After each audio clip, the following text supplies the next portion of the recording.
আমাদের ফরিদপুর জেলার গ্রামবাসী আছেন, মা চাচি খালা ফুফু, তাদের প্রতি আমার আবেদন এবং রিকোয়েস্ট, আপনারা এই যে যেমন গ্রামে এই যে কত গাড়িতে ক্যাম্বেল হাঁস নিয়ে যায় আপনাদের কাছে বেঁচে আসে, অনেকে বলেন যে না হাঁসগুলি আল্লাহ দিলে ভালো আছে, ডিম পাড়ে খুব সুন্দর। আবার অনেক মাছাচিরা বলেন যে মরিয়ে গেছে, ঘেটি কাইতে হয়, ইডা হয় সিডা হয়। আসলে এটা আপনাদের ব্যর্থতার কারণে।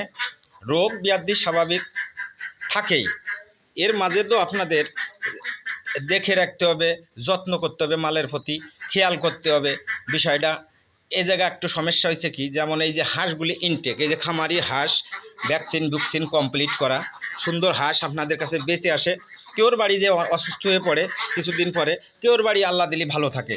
বিষয়টা হয়েছে কি জানেন, যার বাড়ি সমস্যা দেখায়, বিশেষ করে তাদের যে এই হাঁসগুলি যেখানে রাখা হয় ওগুলি অনেক দিন যেখানে ওই ঘরটা পুরোনা হয়ে গেছে, ওটা ভাইরাস আছে ওখানে, আছে, দূষিত হয়ে গেছে, ওইটার কারণে ওখানে হাঁস যাওয়ার সাথে সাথেই ভাইরাসে আক্রমণ ধরে, আর তখনই দোষ হয় এই হাঁসগুলি বেঁচে গেছে, হাঁসগুলি ভালো ছিল না। এটা ভুল ধারণা। মাছাছি আপনারা সবসময় জন্য চিন্তা করবেন, গ্রামের থেকে হাঁস কেনেন, গাড়িওয়ালার থেকে কেনেন, আর যেখান থেকেই কেনেন, এই হাঁসগুলি যখন কিনবেন আর নিজেদেরও পালের জিনিসগুলো সুস্থ রাখার জন্য, বিশেষ করে 6 মাস পর পর এই হাঁসটা যেখানে রাখবেন, মুরগি যেখানে রাখবেন, ওই ঘরটারে ঝাড়া পোছা করে কমপ্লিট করে পায়ে পরিষ্কার করবেন।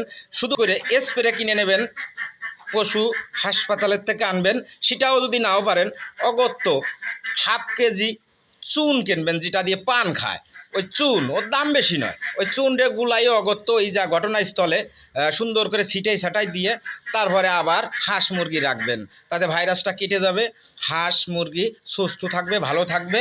তাহলে আপনাদের এই অনেক আশার জিনিস কষ্ট করে পালেন সুস্থ থাকবে। এটা